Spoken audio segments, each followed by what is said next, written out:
So, we're back for part 2. Apparently I got kicked from the session for being idle too long. That sucks. Because it was nighttime. It was perfect.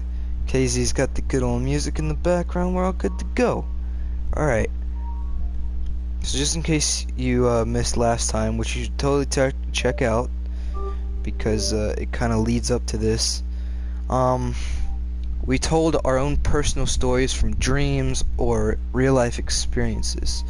So now I got some stories pulled up on my phone. I'm gonna read these. Alright, everybody ready? And Casey, you should probably bring up some stuff in your phone so it's not just my voice, it's multiple people's voice. I'm on YouTube. Yeah, the music will stop if I I'll just use my PlayStation. Computer. Alright, so here we go.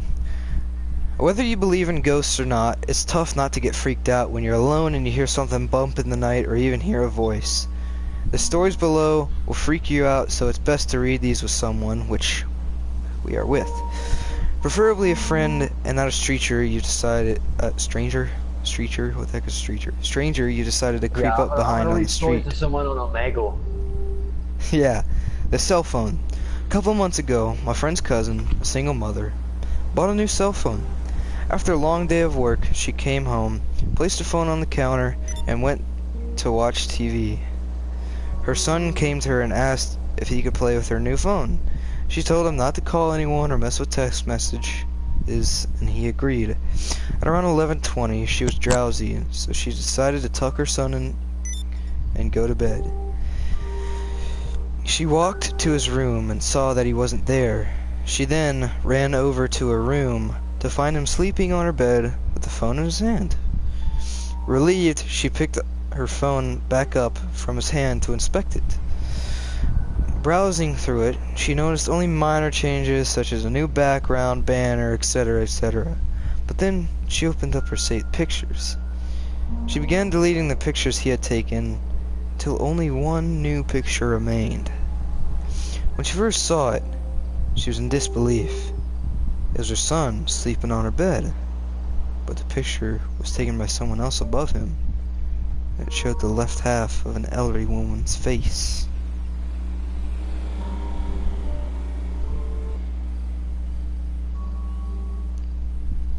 Ghost Bro. Ooh. My house was built in 1904. It is a single-family home, wood frame sitting on a concrete block foundation. I've been living here for about 12 years.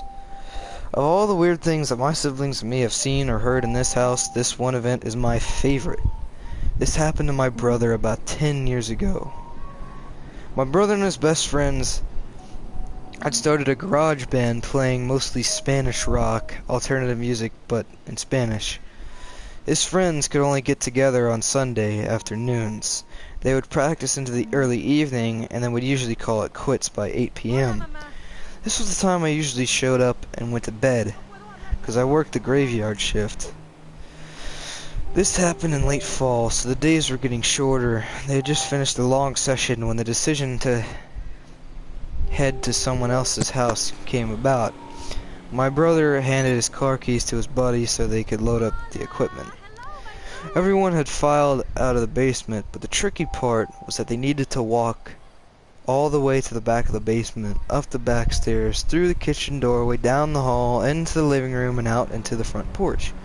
Everyone was outside sitting in my brother's truck waiting for him. My brother was walking up the back stairs when he remembered that he had left his pancakes in a to-go container sitting on a speaker in the basement. He made the decision to go back. Now, the basement is not clean. With full sight lines, there had been partitions made, and the boiler and main heating unit are right smack in the middle. So after my brother walks back, he's about to retrieve his food container when he sees out of the corner of his eye... when out of the corner of his eye, he sees it. The shadowy figure right at his peripheral vision.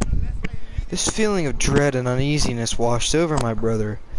We had been taught that if you are in the presence of a spirit or ghost and you felt a bad vibe, to say quick prayer or to cuss at it. My brother chose the latter. He basically just told it, hey, fuck you, I don't have time for this shit.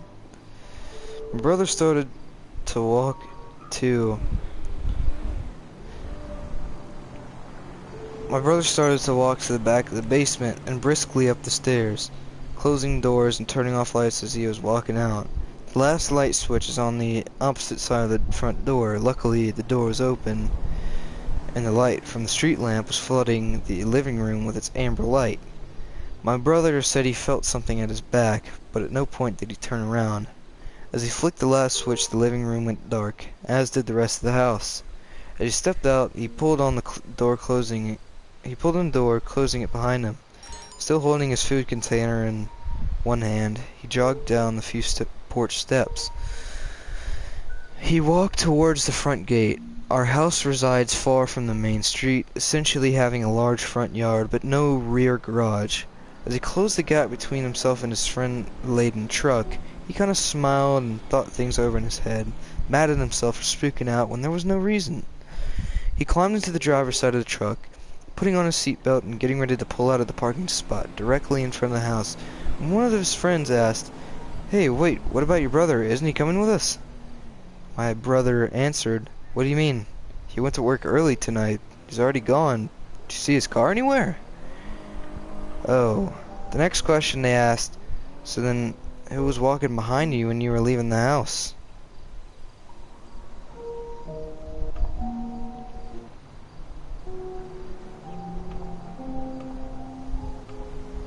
That's something. Sure is. And it's even worse when they have like a little GIF, or little creepy GIF right after the story, but whatever. Okay. Okay, well, I got my computer. The Rocking Horse. One night, I can pull up. I have books. 3 books that I can use this. Alright, well, I mean... I didn't even have to get this now. Yeah, it's by Alvin Schwartz. Anyone heard of it? Alvin Schwartz, Scary Stories to Tell in the Dark. Yes, I love those books. Alright, well, while you're getting that ready, I'll tell this one more story. Alright. The Rocking Horse. One night, when I was maybe 10 or 12, I had trouble falling asleep. My bedroom was the entire top floor of our house, with my bed and such being on the left side, and storage closets and a play area being on the right. I was lying in bed when I heard a noise from the other side of the room, and I see a rocking horse begin to rock. It was sitting just outside one of the storage closet doors. It proceeded to rock its way halfway across the room and stopped dead under the ceiling light. At this point, I was freaking out and just buried my head under my blankets and never peeked out again until morning. It was all confirmed to not be a dream, as the rocking horse was still in the middle of my room when I woke up. Furthermore, I got a stern reprimand from my parents for being up out of bed and playing with my toys well past my bedtime. Their bedroom was directly below the storage closet / play area, and I'd heard the creaking of the rocking horse shuffling across the room. That's the end of it. That's not really scary. Pick a book 1, 2, or 3. Oh shit! Did I accidentally grab? Wait a second, KZ. Is your thing set to always on? Are you sure? Go check. Are you checking it right now?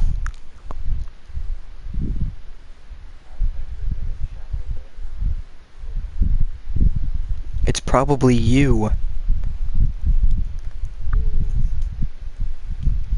Alright. Okay.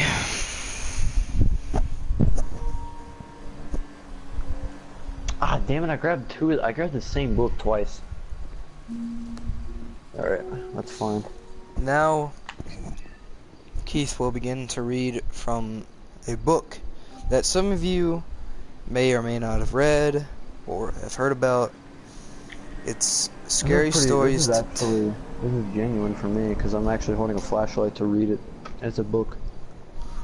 It's Scary Stories to Tell in the Dark by who again?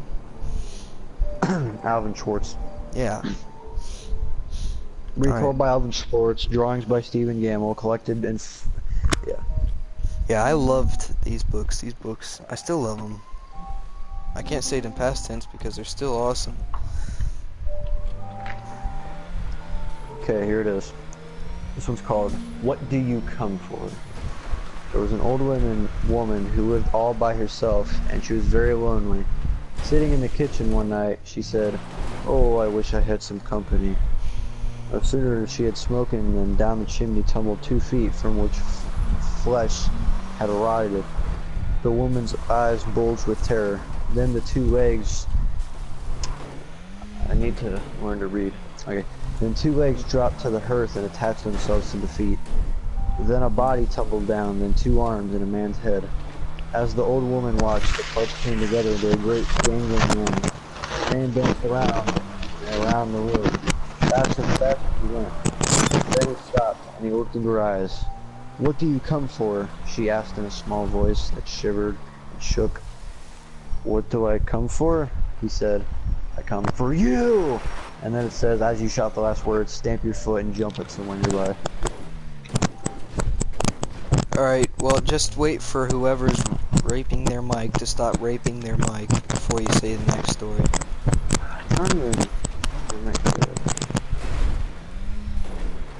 This one might be good. Alright, who was raping their mic? Alright, haunted house or the thing? The Thing. Like the Alright. movie. Ted Martin and Sam Miller were good friends. They spent a lot of time together. On this particular night, they were sitting on a fence near the post office talking about one thing and another. There was a field of turnips across the road. Suddenly, they saw something crawl out of the field and stand up. Looked like a man, but in the dark it was hard to tell for sure. Then it was gone. But soon it appeared again. It walked halfway across the road, then it turned around and went back into the field. Then it came out a 3rd time and started towards them. By now, Ted and Sam were scared and they started running. But when they finally stopped, they decided they were being foolish. They weren't sure what had scared them. So they decided to go back and get a better look. Pretty soon they saw it, for it was coming to meet them. He was wearing black pants, a white shirt, and black suspenders. Sam said, "I'm going to try to touch it, then we'll know if it's real." He walked up to it and peered into its face. It had bright, penetrating eyes and its deep in its head. It looked like a skeleton. Ted took one look and screamed, and again the skeleton followed them. When they got to Ted's house, they stood in the doorway and watched it. It stayed out in the road for a while, and it disappeared. A year later, Ted got sick and died. Toward the end, Sam sat up with him every night. The night Ted died, Sam said he looked just like the skeleton. Dang. So it's like a plague. Yes, it is. This one might actually, oh, it's too short. It means Ted's next. Poor dude. Alright, I can read another one, or someone else can read one. But nobody else wants to. And someone's still raping their mic anyway, so. Ninja might like this one. It's called The White Wolf. I'm about to like kick out whoever's raping their mic.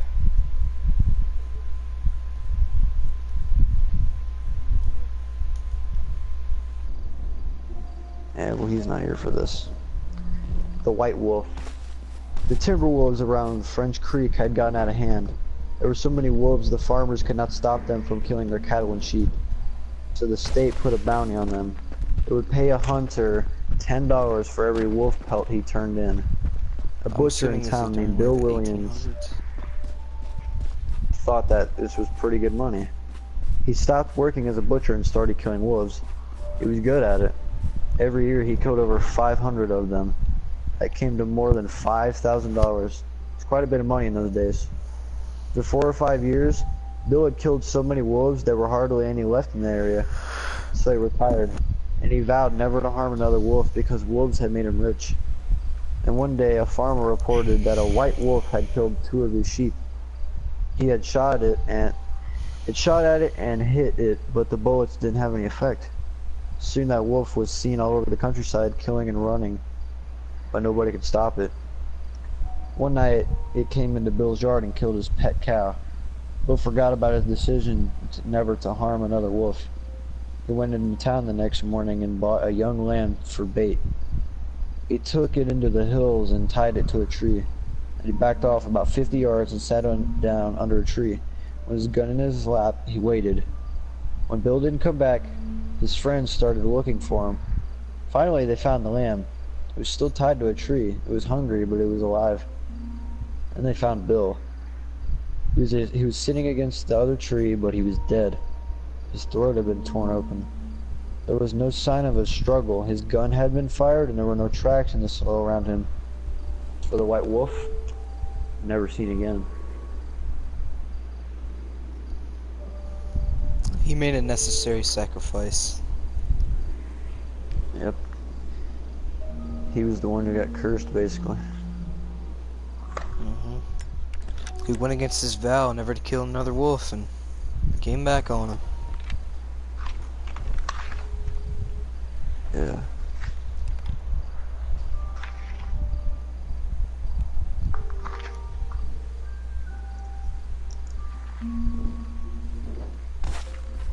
Let's get a good story in here.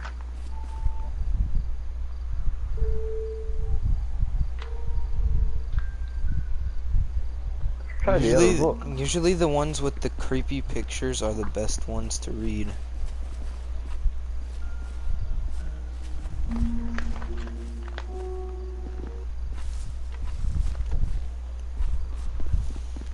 There's a couple stories I do remember from those books. One is The Viper, which is supposed to be like a funny one.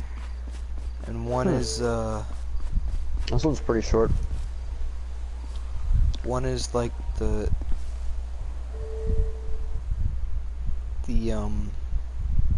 one with the girls in the car and there's this guy behind her in a truck like flashing his rally lights. I know what you're talking about. Alright, The Appointment. A 16-year-old boy worked on his grandfather's horse farm. One morning he drove a pickup truck into town on an errand. While he was walking along the main street, he saw death. Death beckoned to him. The boy drove back to the farm as fast as he could and told his grandfather what had happened. "Give me the truck," he begged. "I'll go to the city. He'll never find me there." His grandfather gave him the truck and the boy sped away. After he left, his grandfather went into town looking for Death. When he found him, he asked, "Why did you frighten my grandson that way? He is only 16. He is too young to die." "I am sorry about that," said Death. "I did not mean to beckon to him, but I was surprised to see him here. You see, I have an appointment with him this afternoon in the city."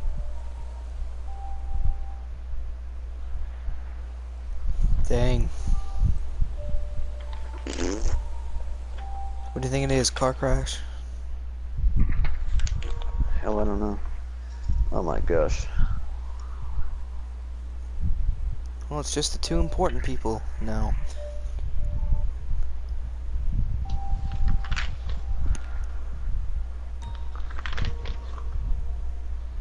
Find the story about the overhead light guy.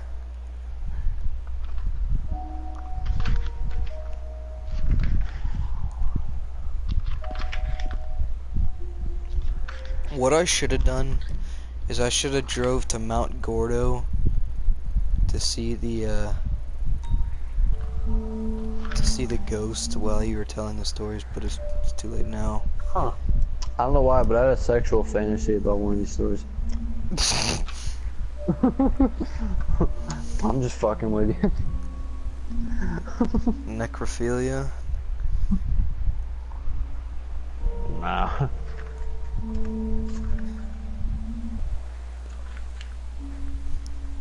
What the fuck?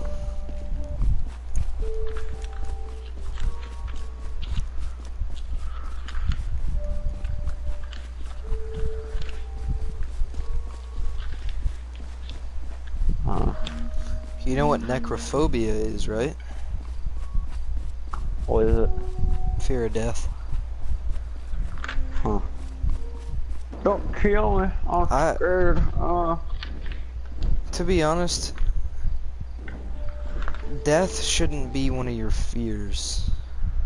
I'm not saying that like in a suicidal way. I'm just being honest. 'Cause I mean, it just happens. Damn it. I wish I grabbed that other book. It's probably got the one I'm looking for. You know what, let me just get up and go get that. It'll be worth it. Fart noises get made everywhere, and then it explodes. Here it is, right here. I got a bunch of other books up here. Ugh.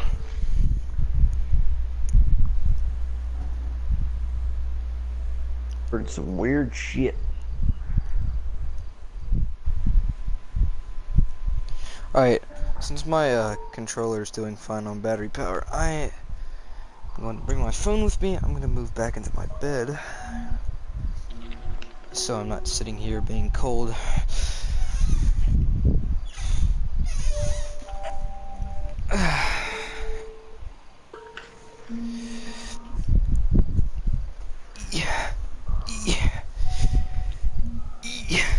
It's like the sound that Nathan Drake makes when he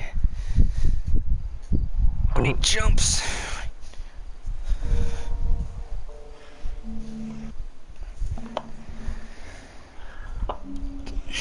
Nathan Drake has got to have some serious upper body strength to do what he does. And he's got the devil's look. And not only that, but I mean his character model, it doesn't even look. He doesn't look scrawny, but at the same time, he's not exactly a big man. Yeah. Here it is. Here it is. Here it is. All right, got it. Here it is. Right here. Got it. High beams. Yeah, the girl there it driving is. the old blue sedan was a senior at the high school. She lived on a farm about 8 miles away and used the car to drive back and forth. She had driven into town that night to see a basketball game. Now she was on her way home. As she pulled away from the school, she noticed a red pickup truck follow her out of the parking lot. A few minutes later, the truck was still behind her. I guess we're going the same direction, she thought. She began to watch the truck. When she changed her speed, the driver of the truck changed his speed. When she passed the car, so did he. Then he turned on his high beams, flooding her car with light. He left them on for almost a minute. He probably wants to pass me, she thought. But she was becoming uneasy. Usually she drove back home over a back road. Not too many people went that way. But when she turned onto that road, so did the truck. I've got to get away from him, she thought, and she began to drive faster. Then he turned off his high beams, and he turned them back on. After a minute, he turned them off again. Then he turned them on and off again. She drove even faster, but the truck driver stayed right behind her. Then he turned on his high beams once again. Once her car was ablaze with light. What is he doing? She wondered. What does he want? Then he turned them off again. But a minute later he had them on again. And he left them on. At last she pulled into her driveway and the truck pulled right in behind her. She jumped from the car and ran into the house. Call the police, she screamed, and at her father. On the driveway she could see the driver of the truck. He had a gun in his hand. When the police arrived, they started to arrest him, but he pointed the girls' cars. You don't want to arrest me, you want him. Crouched behind the driver's seat, there was a man with a knife. As the driver of the truck explained it, the man slipped into the girl's car just before she left the school. He saw it happen, but there was no way he could stop it. He thought about getting the police, but he was afraid to leave her, so he followed the car. Each time the man in the back reached up to overpower her, the driver of the truck turned on his high beams. Then the man dropped down, afraid that someone might see him.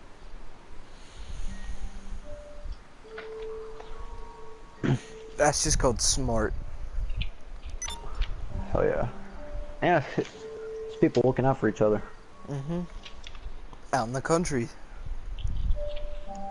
I'm just a little here in the country town. So do you wear glasses when you read? No.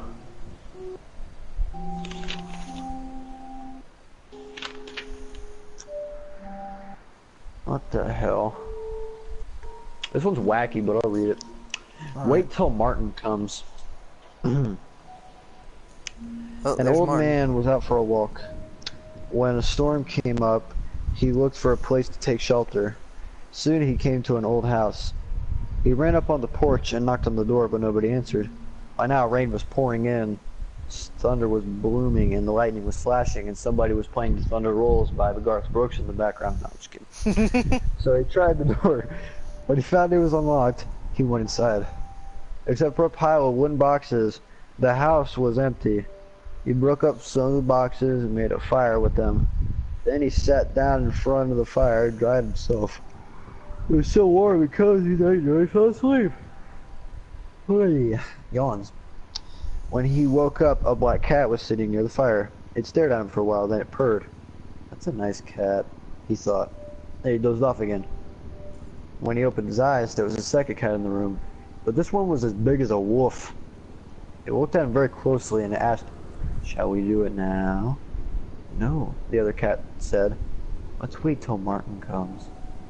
"I must be dreaming," thought the old man. Closed his eyes. Then he took another look. Well, now there was a third cat in the room. This one was as big as a tiger. He looked over the old man and asked, "Shall we do it now?" "No," said the others. "Let's wait till Martin comes." The old man jumped up, jumped out the window, and started running. "When Martin comes, you tell him I couldn't wait," he called.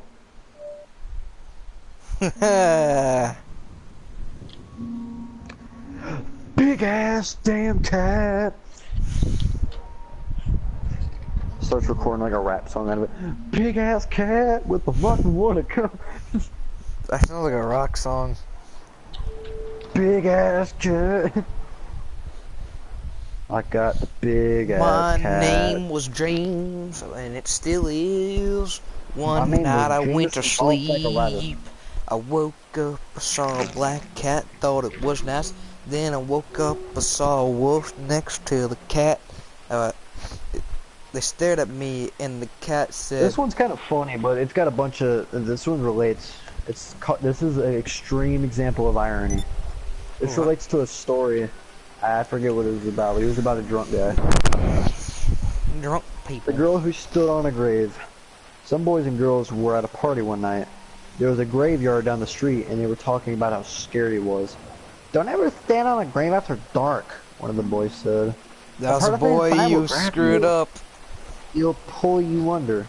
"That's not true," one of the girls said. "It's a superstition." "I'll give you $1 if you stand on a grave," said the boy. "The grave doesn't scare me. I'll do it right now." The boy handed her the knife. "Stick this knife in one of the graves, and we'll know you were there." The graveyard was filled with shadows and as quiet as death. "Nothing I'm scared of," the girl told herself, but she was scared as fuck anyways. She picked out a grave and stood on it. She quickly bent over at a 90-degree angle and at a 71. She bent over and plunged the knife into the soil. She started to leave. She couldn't get away. Something was holding her back. She tried to get away a second time to leave, but she couldn't move. She was filled with terror. "Something has got me," she says it in the weirdest fucking way ever. And she fell to the ground after screaming. When she didn't come back, the others went to go look for her. They found her body sprawled across the grave like she got butt raped or something. I'm just kidding. Without realizing it, she had plunged the knife through her skirt and pinned it to the ground. It was only the knife that held her. She died of fright. Wow. Situational irony. Can you imagine that? How the hell do you die of being scared? Heart attack. You know, like how The you white die, wolf? how you die from Foxy's jump scare in the first FNAF. Like you shit yourself. Because he doesn't even attack, he's just like, "Hey dude, you need to get out of here," but he says it in like a really screamy, weird way because the voice box is messed up. So he's like, and you like have a heart attack because you're like, Oh God, he just scared me really bad. He's probably telling me something good, but oh well. I guess I'm just gonna die here now. Yeah, you die. Explode. Cause you don't get the medical attention that you properly need. Alright, here's another one. It's called the big toe, like my big dick. A boy was digging at the edge of the garden when he saw a big toe, like my dick. He tried picking it up, but it was stuck to something. It was too big. So he gave it a good hard jerk, and it came off of his hand. I wish you had just said the first thing out, cause now everything he does with the toe is gonna... Alright, we're just gonna rename it. It's called the Big Dick. A boy was digging at the edge of the garden. A boy was digging at the edge of the garden when he saw... A boy was digging at the edge of the garden when he saw a big dick. He tried to pick it up.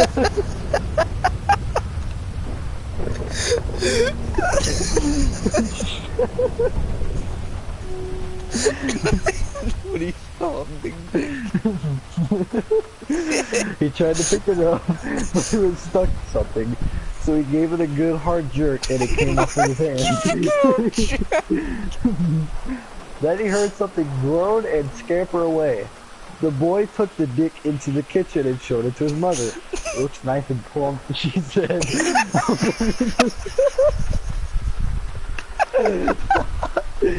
I wish this guy, he should have seen this coming. He should have seen this coming. Oh yeah. I'll put it in the soup and we'll have it for supper.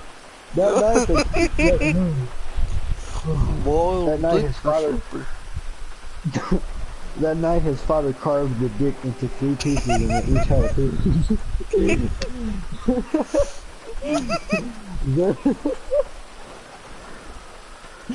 Then they did the dishes, and when it got dark, they went to bed. The boy fell asleep at once, but in the middle of the night, a sound awakened him. It was something in the street. It was a voice. It was calling to him. Where is my dick? It says toe. Where's my dick? Where's my dick? It groaned. The boy heard that. He got very scared, but he thought, I don't know where I am. It will never find me. Then he heard the voice once more, but it was closer. Where is my dick? The boy pulled the blankets over his head and closed his eyes. I'll go to sleep. When I wake up, it'll be gone. He heard the back door open, and he heard the voice, where is my dick? And the boy heard the footsteps move through the kitchen and into the dining room, into the living room, into the front hall, and it slowly climbed the stairs. The closer they came. Soon they were in the upstairs hall. They were outside his door. Where is my dick? The voice groaned. His door opened, shaking with fear. He listened as the footsteps slowly moved through the dark toward his bed. Then they stopped. Where is my dick? At this point, pause, then jump at the person next to you and shout, "You've got it!" The big dick also has another ending. When the boy hears the voice calling for its dick, it finds a strange-looking creature up inside the chimney. Why do you have a chimney in your bedroom? Exactly. Hang on, I have to leave this group. This faggot invited me to it, and now he wants me to explode shit out of my butt. I'm gonna go get off this. The boy's so frightened he can't move. He just... Flashlight's going out. Well, perfect timing, right? I'm gonna get raped. The boy's so frightened he can't move. He just stands there and stares at it. Finally he asks, what you got such big eyes for? And the creature answers, to look you through and through. What you got big such claws for? To scratch up your grave. What you got such a big mouth for? To swallow you whole. What you got such sharp teeth for? To chomp your bones. As you give the last line, pounce on one of your friends and fucking eat their ass. So like football tackle them, and then like act Yes. like a zombie. And then you start eating your asshole out with a fork. Alrighty. Whatever you're into, I guess. The music's been playing. The music's been playing for like 35 minutes. Not like it Well, that's matters. good. That's what I didn't even happens. realize the other guys left. You didn't? No, I didn't even realize that. But they were just on. Doesn't matter. It's not like they were contributing anyway. Just burped. Alright, do you want me to tell more of my stories? You can, yeah. Give you a little break, you know? I'm fine with it, but you can. I'm gonna look.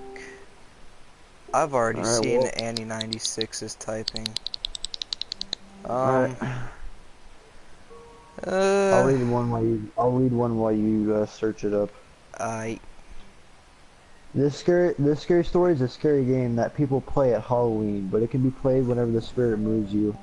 The player sits in a circle in a darkened room and listens to its storyteller describe the rotten remains of a corpse. Each part is passed around for them to feel. In one version, a player is out if he or she screams or gasps with fright. In another version, everybody stays to the end no matter how scared they get. Here's the story. Once in this town there lived a man named Brown. It was years ago on this night that he was murdered out of spite. We here have his remains. First, let's feel his brains. A wet, squishy tomato. Now here are his eyes, still frozen with surprise. Two peeled grapes. This is his nose, a chicken bone. Here is his ear, a dried apricot. And here's his hand, rotting flesh and bone, a cloth or rubber glove filled with mud or ice. Where his hair still grows, a handful of corn silk or wet fur or yarn. And his heart still beats now and then, a piece of raw liver. And his blood still flows, dip your fingers in it, it's nice and warm. A bowl of catsup thinned with warm water. That's all there is, except for these worms. They are the ones that ate the rest of them. A handful of wet cooked spaghetti noodles. And that's it. Alright.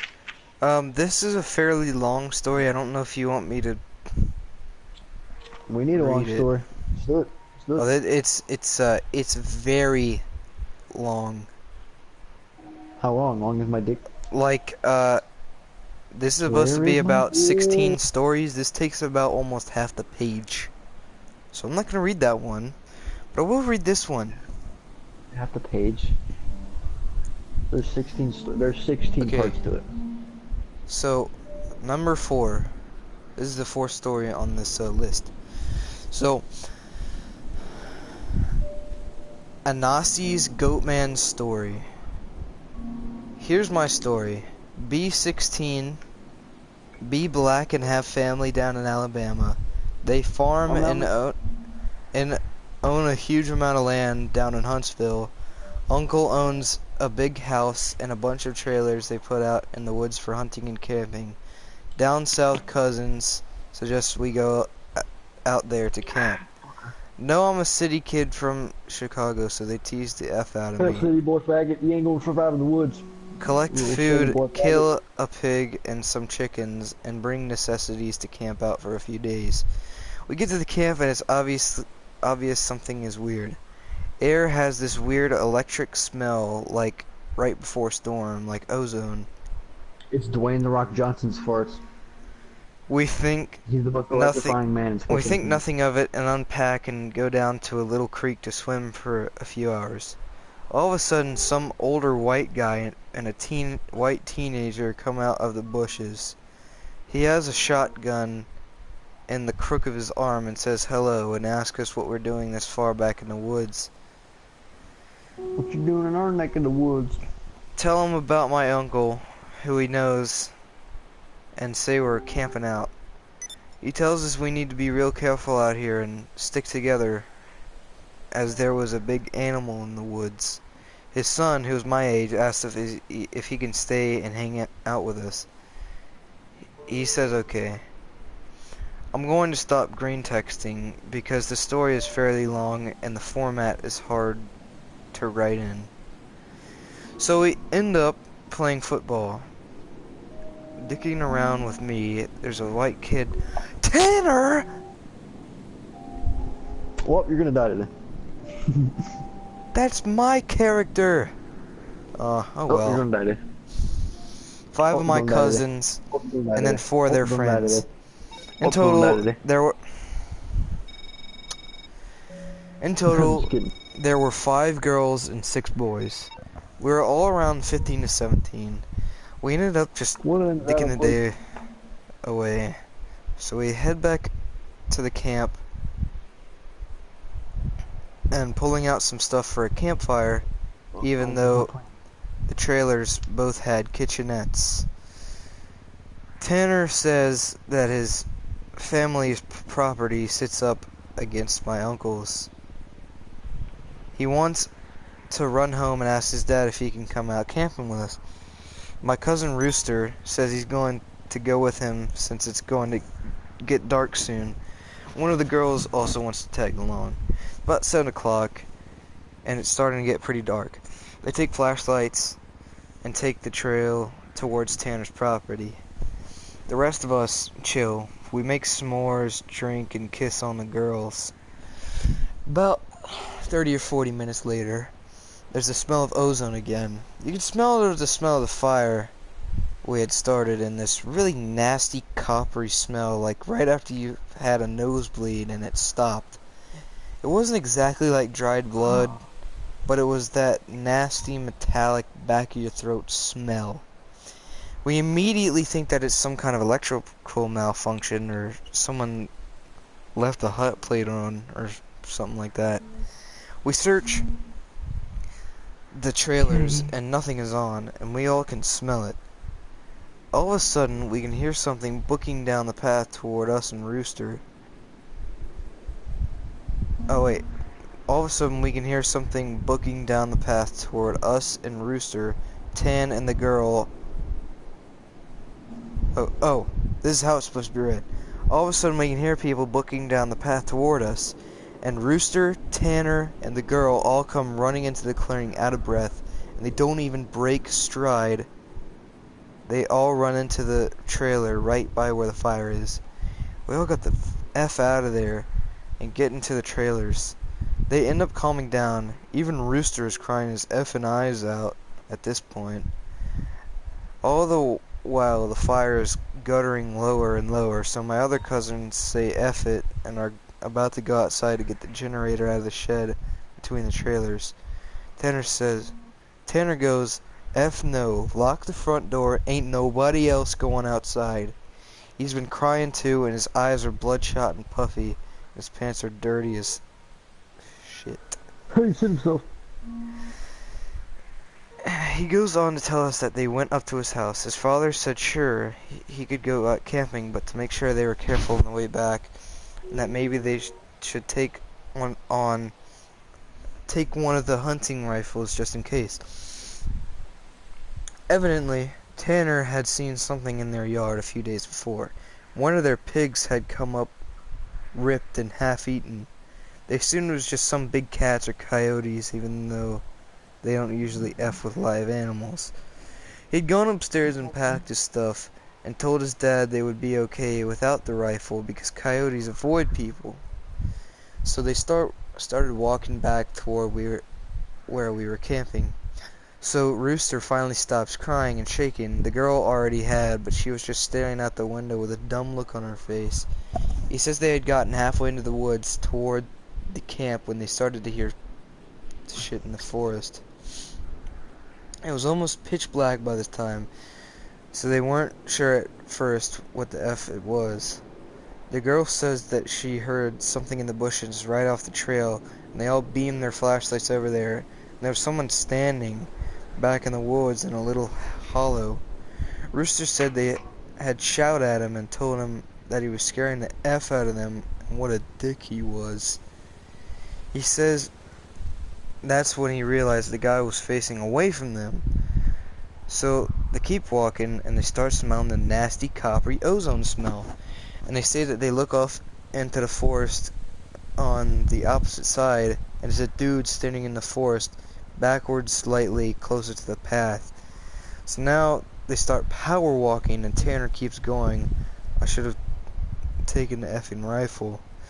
As they're telling the story, the smell is still super strong, even inside the cabin. They say that after they started walking faster, that a kind of low gibberish had started coming from out of both sides of the woods, and they started booking it back to the trailer. The girl said she had flashed a flashlight into the woods to the side of them, and had seen something jerking itself through the woods. Where's my dick? Jerking itself through the woods. Where's my dick? And the gibbering just got louder and louder, and when they could see the light from out campfire, something had come out of the woods about 40 yards behind them onto the track, and they had just flat out ran as hard as they could to the trailer. I would too. So Yeah. we're out in the effing woods, and we're assuming at this point it's some rednecks or some shit trying to F with us. City boy faggot. All of a sudden, my cousin, Junior, starts going on about how he went to school with a native kid that was telling him about the goat man or some shit. We promptly tell him to shut the F up because we don't need any spooky talk right now. But it just keeps going on and on about how it's the effing goat man and how we're in these woods and blah blah blah. Now at the time, I'd never heard of goat man or anything like that.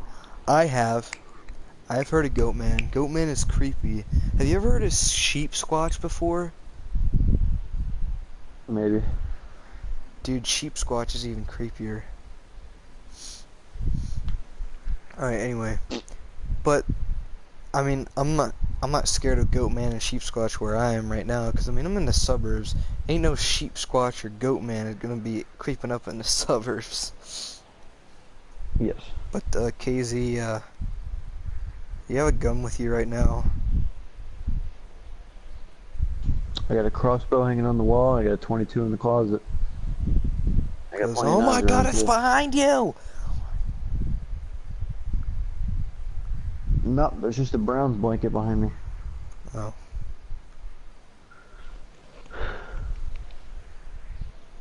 Plus, Okay, I'm in the then. basement too.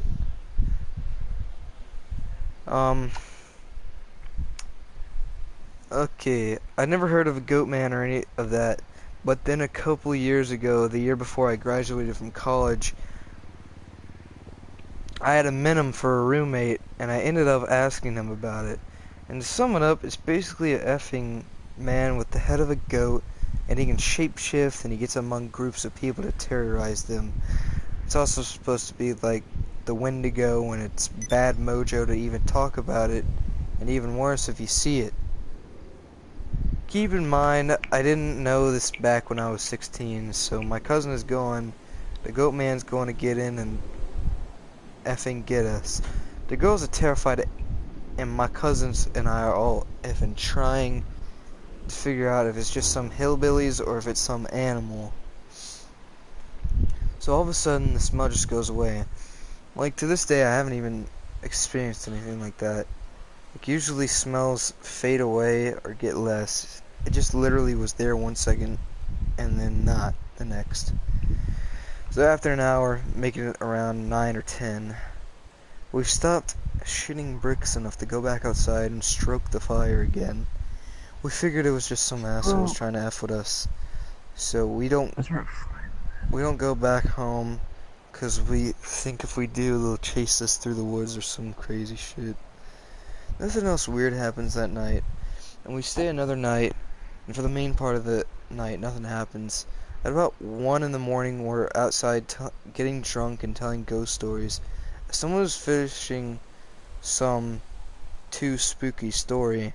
I don't remember what about. The smell comes back, and it's so effing strong that one of the girls literally starts vomiting. I stand up, and you can actually feel how clammy the air is, and I say we should get inside. This isn't right. We have just effing left. We all go back inside, and we're standing around, and my cousin just keep going on about how it's a goat man, and my cousin Rooster tries to shut him the F up. All the while I'm just feeling that something is wrong, and I can't figure out what the F it is. We end up sitting in there for a while. The smell is just as strong as we are, terrified, and all huddled in this camper. We end up cooking bratwurst for everybody because nobody wants to go outside. It's one of those packs with 4 brats in a pack, and we have a total of 3 packs. I grill them up on the stove and give everybody a hot dog. I get mine. After a while, one of my cousins gets up and goes over to the pot to get another one. He starts grumbling about how the F do I get 2 and everybody else only got 1, and I look at him like he's effing stupid. I tell him that everybody only got 1 because there were only 12 brats, and if he wants more, he should open up a new pack and cook some more. That's when the girl that had been out with Rooster and Tanner just starts screaming, "Oh Jesus, oh Lord, get out!" She's crying and shivering, and then it dawns on the cousin standing up what the F is wrong.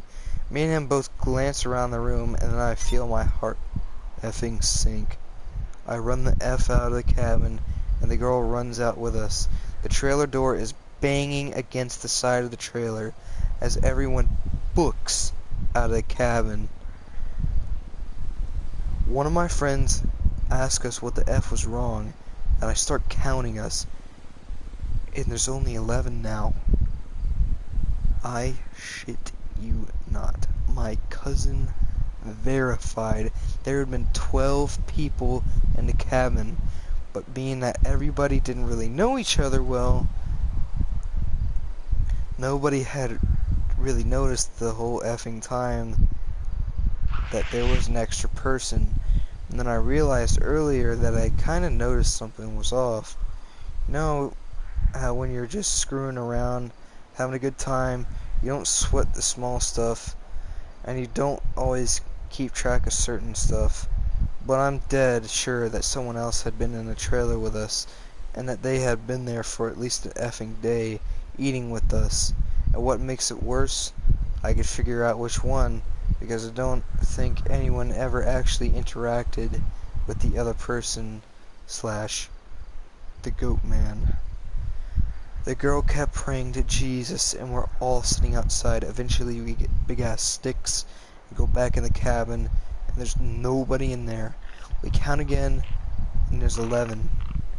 We go back into the trailer and lock the door. We explain what the F happened, and the girls say that she realized too, and that when he was about to say something, the person sitting next to her grabbed her leg hard and leaned over toward her and said something she couldn't understand. So we're pretty much scared as balls right now, and we huddle together, and then I fall asleep. When I wake up, the sun is just coming up, and half the people are asleep, and half are packing our stuff up. We all want to walk back home, but like 4 people want to stay until the sun is all the way up, and some people think that we're just effing around and still want to stay at the trailers. I just want to get the F out of the woods. The girl's name was Kira, the one that the goat man had touched. Anyway, I asked her if she really thinks it was something bad, and she says she just wants to go home.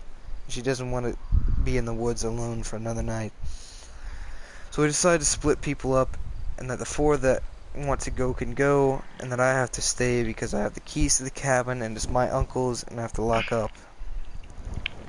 I'm super pissed at this point because I feel like people aren't taking this stuff seriously, and I definitely don't want to be out in the woods for another night.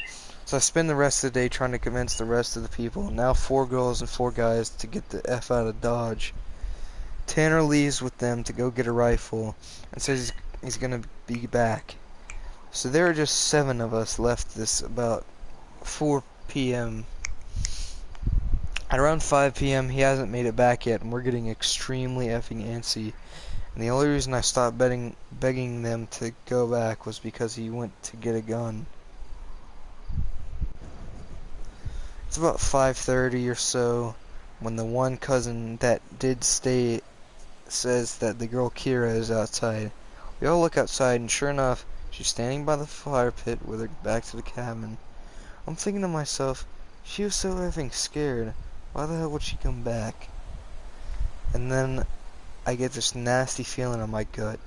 Keep in mind, the whole time, the coppery smell has been gone, but now I realized I can smell just a twinge of it.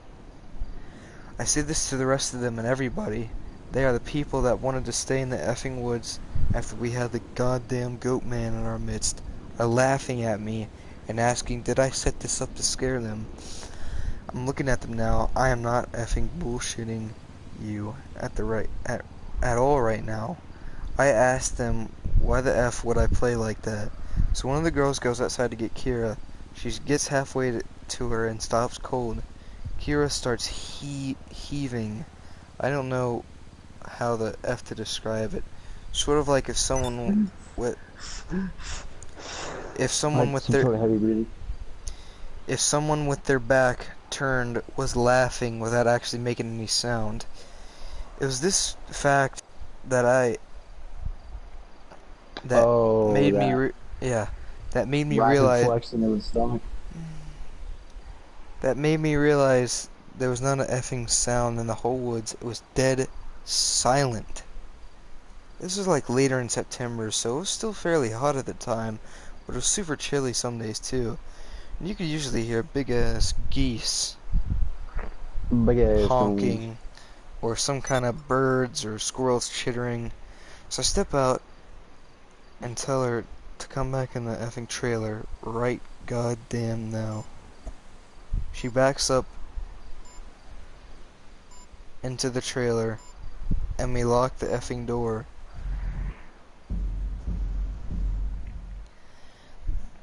We pull down all the shades except one, and put a guy there in a chair to watch her.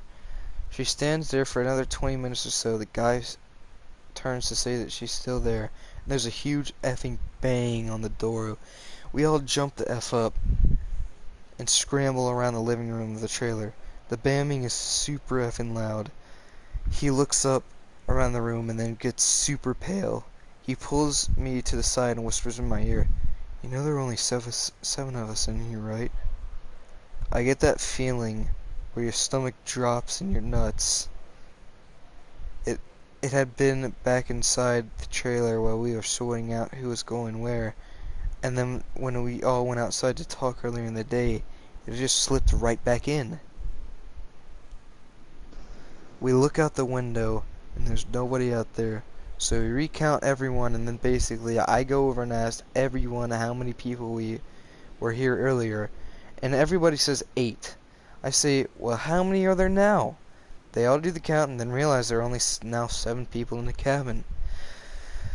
So, Tanner brought back a couple boxes of ammo and his rifle, and he had told his dad that there was some kind of animal in the forest because he didn't think his dad would believe him if he said it was Goat Man. He says that his cousin is supposed to be coming down in a few hours, and that in the morning we can all go back to his place and his cousin will drive us home. Now, I'm really effing terrified, but at least I feel better because we can be American and shoot the F out of whatever it is if it comes back. But then my cousin gets into this huge argument with one of the girls because she thinks that I'm trying to be funny and prank them, and that she's getting really scared and that I'm not funny. He keeps telling her I'm not that kind of person. She says, well, how do we know the girl wasn't just Tanner in a wig? Or if it's really the Goat Man, how do we know that this is the real Tanner and that Goat Man just didn't kill Tanner in the woods and take his gun? So we get into a huge argument about this, where me and Tanner are like, we could seriously be in danger because at the very least someone has been sneaking themselves into our effing trailer without us knowing and mingling with us, and at worst it's something bad in the forest effing with us. One of the girls is crying and says she wants to go right now, and we're trying to tell her that that's a effing no-go, because none of us are walking through the woods in the middle of the night. At this point the sun is starting to go down and it's getting a little cloudy out. We eat something and turn the radio for a while, but we can't really get a station out there with anything decent. So we turn it off, and about that time, Ted's cousin showed up. He was like 19, I think. At this point, the sun is just barely over the horizon, and he has one of those heavy-duty lantern flashlights and another rifle. He walks up to the trailer, and we whisper to Tanner, asking if he's sure that his cousin, and he says yes. The guy looks behind him and all around the camp, then walks in. He kind of glances at all of us and looks a little confused. He says, "Where's your other little buddy at? I figured she would meet me up in the cabin. Is she a little slow or something?" He also asked whether we had been cooking blood in the cabin because it smells like bloody and hot pans all the way up the trail. We were all like, effing nope. Where was I? The thing kind of just like screwed itself. Cooking blood. Cooking blood. Nope, and cooking blood. Walking up the trail, where are you guys cooking blood, you know? Yeah, okay. But we asked him what the F he's talking about, the girl he saw. He had come down the same trail Tanner had been using, and that he had come up on one of you guys' buddies standing in the middle of the trail looking at him slack-jawed. He had asked her a bunch of questions, but all she did was just look at him. Then she smiled at him, and he said he kept walking, but she couldn't seem to keep up with him and kept lagging a little behind him. He said he asked her if she was hurt or something, and did she need any help, but she had just continued to stare. Eventually, he had been walking and turned around a bend in the trail, but when he just turned around and went back to see if she was okay, the trail was empty. He'd assumed she had taken some shortcut through the woods to our trailer. We tell him that the whole story of what's been going on. I half expected him to say we were full of it, but he just listened and then sat down on the couch in the living room. Tanner's cousin gets back to the girl. He says when she had kept trying to lag behind him, it was kind of weirding him the F out, so he tried to keep her in front of him, but no matter how slow he walked, she was always lagging a little behind him. And then he smelled this nasty smell, and it got stronger as he got to the camp. He said eventually it got really strong. She had said something really low that he didn't catch, and he had turned and she had been right the F up on him and stepped back from her. How much longer is this? Is this gonna go all the way back down?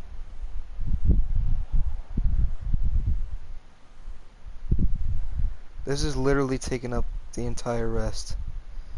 Ah, Jesus. It's a good story, though. Yeah, it is. Let's end the broadcast once you finish it. Yeah. Alright, so it was right up behind her, right up behind him, said something really low that he didn't Yeah, I gotta catch. get back to there. Alright, here we go.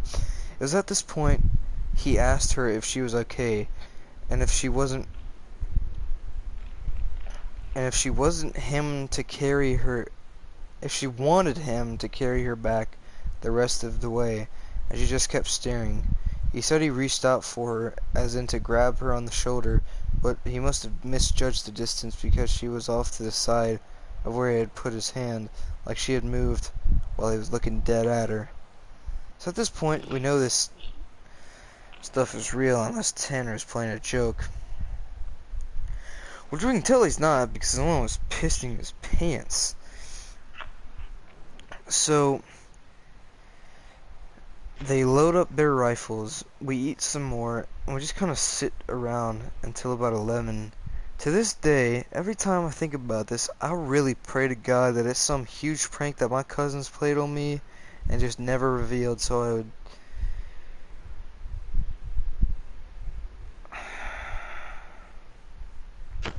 Cousin's pranks. Yeah. So I would shit for the rest of my life. At around 11, the stink of copper turns into an actual nasty, gross blood smell, like cooking blood and singed hair. Tanner and his cousin Reese get the F up instantly and grab their rifles. There's like a half knocking, half clawing at the door, and I shit you not, there's this voice. And it sounds like when you see those YouTube cats and dogs whose owner teaches them how to talk, and it says in these halting, weirdly toned voice, let me the F in and stop effing playing. It made me effing nuts creep up against my body. One of the girls just starts crying and calling on Jesus. It was so effing obviously not a person talking. It didn't have the right cadence, and then some stuff happened I never realized until that moment. But all people have a certain cadence when they talk, no matter what language. All people have a certain kind of rhythm to talking.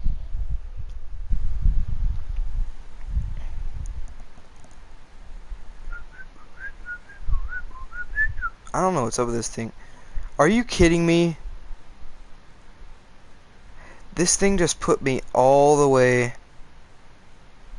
back up. Just because I turned my screen a little bit. Alright, anyway, here we go. This stuff didn't have any kind of cadence or rhythm. YouTube, those cats. That's what the F it sounded like outside the door. So now I'm in full-on terror mode, and we keep yelling outside, who is it? Stop effing around, man. And it just keeps saying in, or let me the F in, for almost 15 minutes. Here's the video he's talking about, by the way. It's the cat going like, oh, Long Johnson.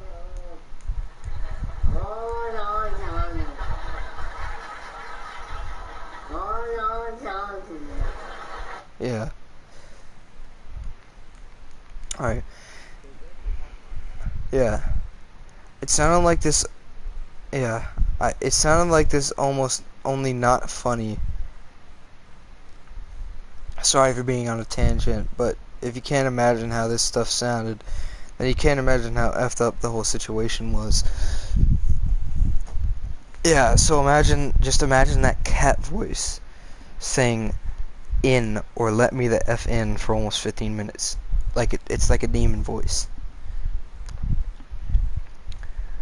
So when the smell goes away for a while, and for the next hour or so, you can hear someone basically creeping around in the woods and stuff. And every couple minutes it comes back into the door and says something. Finally, when the smell fades away, it's around 2 in the morning right now. Reese says, man, F this, and opens the door and walks outside with his rifle. He fires a shot into the air and says something to the effect of, in the name of Jesus Christ, go away. He fires 2 more times, and then from the woods right up against the river, across from the trailer, it sounds like something is slowly gibbering and hooting. Then it starts screaming, and it sounds like a woman and a cat in a bag screaming together. Like, I seriously have never heard any stuff like that, and you can hear the brush over that way start to shake. Reese fires over into the tree line and then starts backing into the house. We lock the door. We can hear this stuff keening and screaming. Reese says something that had come out of the bushes, super low to the ground, crawling toward the cabin. He had shot at it. Pretty much this is how the rest of the night went. It was literally screaming constantly for the next 2 hours. We could hear stuff moving out into the tree line, but it never came up back to the cabin until everyone had finally fallen asleep. Tanner had been sitting in a chair, watching the door with his rifle. Nobody else heard or saw this, and he told me 2 days later, after the whole thing was over. He said he'd been nodding off after the screaming and noises finally stopped, and he had been almost asleep when he saw someone come out of the bathroom and then lay down in the middle of the floor and go to sleep.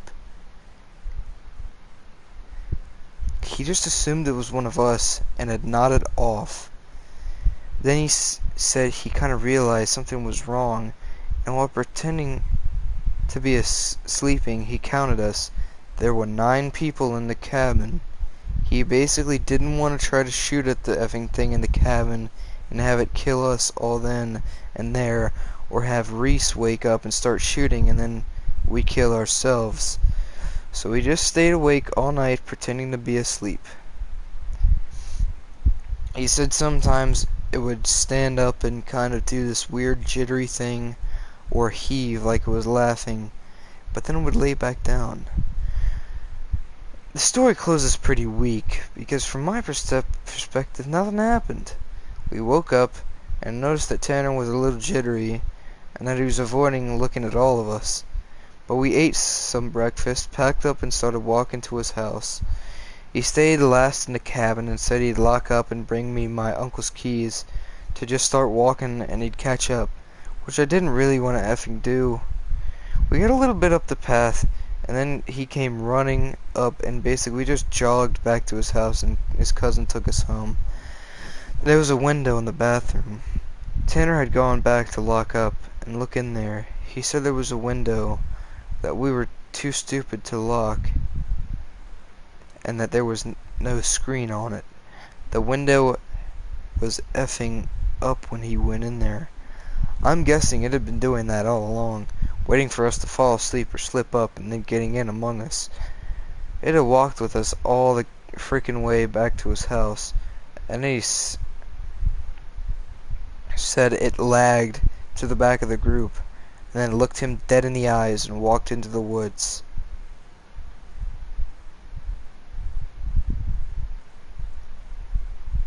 That's it. Yep. Yeah.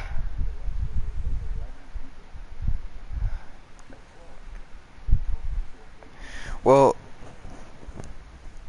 I mean, I don't know if you remember or not, but, you know, the people had, some people had left and some people had stayed. The only reason that, I forget the dude's name. It's all the way back at the top somewhere. Her name was Kira, and she had left with everybody. She had left with everybody else, but when she was standing there, it was like, yeah. Alright, the dude's name was Anasi. Yeah.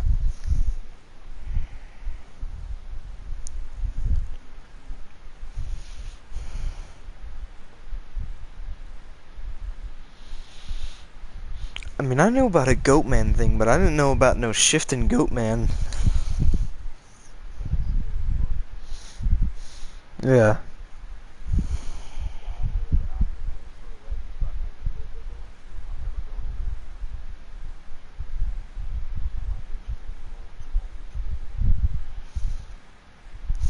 And yeah, this is just like the after action report, I guess. Like, I don't know if that was true or not. Like, the way he typed it up, it sounded like it was pretty true to me. But, yeah.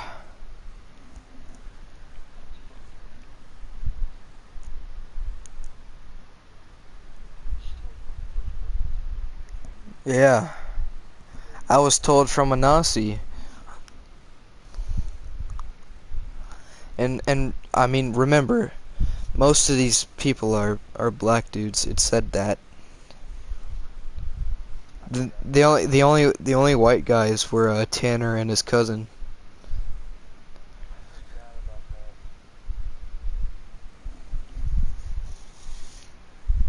So, not to be racist or anything, actually, a lot of my African American viewers will laugh at this. You know, they were all like shitting bricks.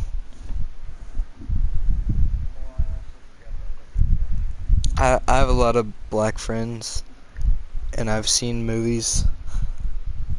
They always admit that, like, heck no, I ain't staying there. Nope, nope, nope, nope, nope. They nope out of there. They just nope. That's how they walk. That's their power. Yeah.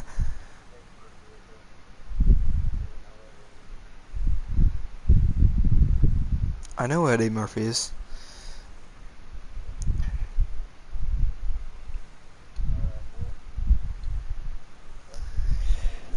Alright, everybody. I hope you enjoyed. Oh, I'm really tired. Remember to hit that subscribe button and join the Fixer community, you know? But yeah, I'm really tired right now, so don't expect some professional outro. I'll talk to y'all later.